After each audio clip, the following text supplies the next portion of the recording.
Bismillahirrahmanirrahim. Assalamualaikum warahmatullahi wabarakatuh. Bertemu dengan saya Muhammad Kamal Al-Mahzumi di channel Atofiyah Institute. Melanjutkan pelajaran kemarin masih dalam fan ilmu metodologi ulumul hadis diroyah atau mustalahul hadis, kitab Minhatul Mughis. Sekarang kita sampai pada pembahasan Al-Hadisul Mu'allaq di part 32.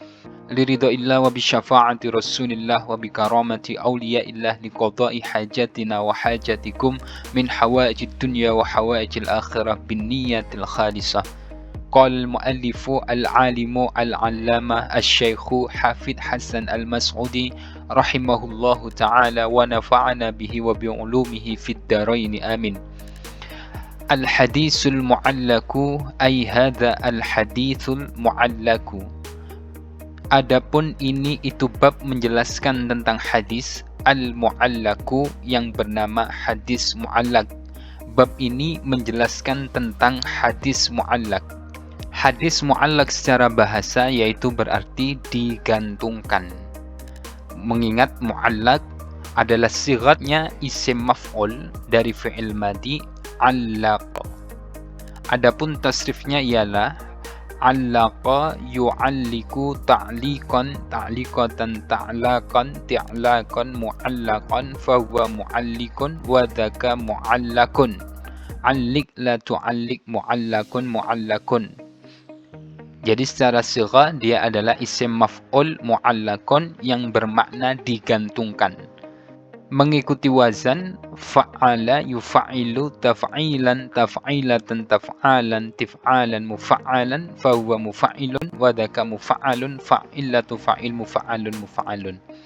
Adapun mutabaqahnya ialah kalimat farroha yufarrihu tafrihan tafrihatan tafrohan tifrohan mufarrohan fahuwa mufarrihun wa dhaka mufarrahun farrih la tufarri mufarrahun mufarrahun.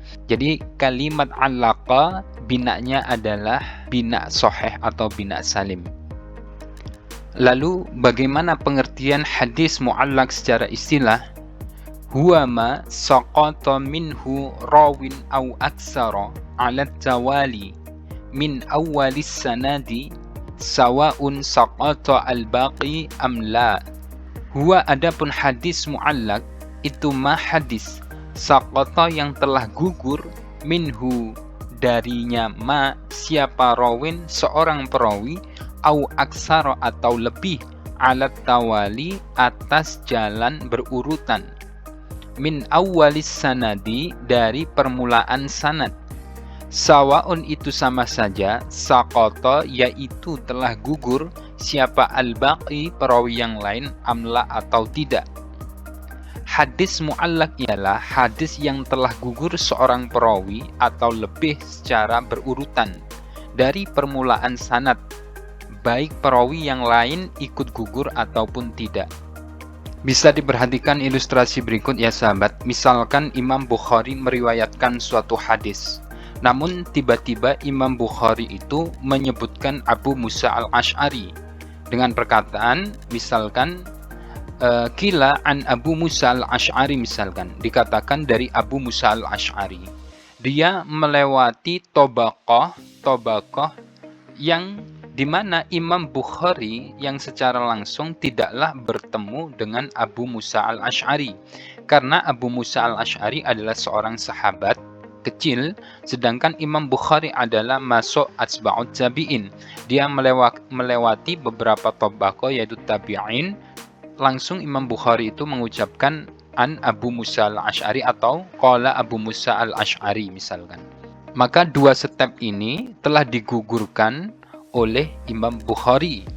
Yang pertama adalah awal sanad dan yang lain adalah al-baqi atau perawi yang lain telah digugurkan yang secara berurutannya tadi. Maka inilah yang dinamakan hadis mu'allaq atau dengan arti hadis yang digantungkan. Kenapa digantungkan? Karena setelah Abu Musa al-Ash'ari tidak disebutkan nama-nama yang membawakan hadis tersebut ke sampai Imam Bukhari tadi. Adapun contohnya seperti hadis berikut, ini adalah hadis yang diriwayatkan oleh Imam Bukhari Wa qala Abu Musa ghata an-nabiy sallallahu alaihi wasallam rakbataihi hina dakhala Utsman. Telah berkata Abu Musa bahwa Nabi Muhammad sallallahu alaihi wasallam menutup kedua pahanya tatkala Utsman masuk ke rumahnya. Di dalam hadis ini Imam Bukhari tiba-tiba mengatakan waqala Abu Musa, sedangkan Imam Bukhari sendiri tidak pernah bertemu dengan Abu Musa. Maka status hadis ini secara umum adalah hadis mu'allaq, yaitu hadis yang digantungkan. Seperti juga perkataannya Imam Syafi'i yang berupa qala Nafi'. Imam Syafi'i sendiri tidak pernah bertemu langsung dengan Imam Nafi'. Begitupun seperti perkataan Imam Malik mengatakan qala Ibnu Umar misalkan. Lanjut, wa hukmuhu ad-dha'fu. Wa hukmuhu, adapun hukumnya hadis mu'allaq itu ad-dha'fu, yaitu lemah. Hukum daripada hadis mu'allaq adalah dhaif atau lemah. Mengapa dikatakan lemah? Karena syarat daripada hadis itu makbul, bisa diterima baik sahih maupun hasan, maka syaratnya ialah hadis tersebut harus muttasil.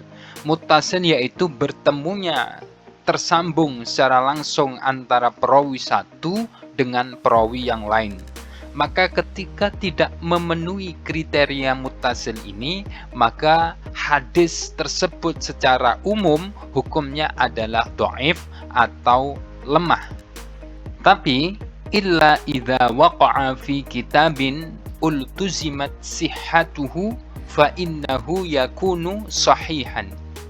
Illa idza waqa'a, kecuali di dalam tatkala telah terjatuh atau telah ada apa hadis mu'allaq fi kitabin, terdapat pada suatu kitab, ultuzimat, yang telah ditetapkan apa sihhatuhu, kesahihan hadis mu'allaq tadi, fa innahu, maka sesungguhnya hadis yang seperti itu yakunu, ada apa hadis mu'allaq itu sahihan, menjadi hadis sahih.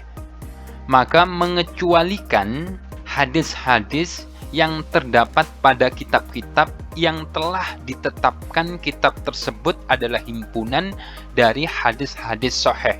Maka hadis tersebut walaupun secara sanad adalah mu'allaq atau digantungkan, akan tetapi menjadi sahih karena bisa dibuktikan dengan hadis-hadis yang terdapat di dalam kitab lain yang di situ sanadnya muttasil ataupun tersambung, tidak mu'allaq. Maka menjadi pengecualian ya sahabat, jika hadis tersebut ada dalam kitab sahih, maka hukumnya sahih. Atau dibuktikan bahwa hadis tersebut telah mutawatir. Mutawatir yaitu hadis yang sekiranya orang-orang tidak akan mengingkari kesahihan hadis tersebut. Seluruh para rijalul hadis atau orang-orang yang meriwayatkan hadis sudah mengenal hadis tersebut dan tidak mungkin mereka memungkiri adanya hadis tersebut ya dalam takhrij hadis yang lain. Sebagai tambahan sahabat, bahwa ketika Imam Bukhari telah mengatakan di dalam kitab sahihnya misalkan qala Nafi' dan seterusnya, bahwa kata-kata qala sebenarnya adalah sighat jazm atau memantapkan, tidak mengandung istimrad atau keraguan. Beda lagi kalau dikatakan kila, dikatakan atau hukia, telah diceritakan, mungkin sighat itu akan mengandung imtirad atau keraguan. Nah, demikian yang dapat saya sampaikan sahabat. Semoga pertemuan kali ini bermanfaat. Apabila ada kesalahan dalam penyampaian, silahkan sahabat-sahabat tambahi di kolom komentar. Dari saya, mohon maaf. Wal afu minkum. Assalamualaikum warahmatullahi wabarakatuh.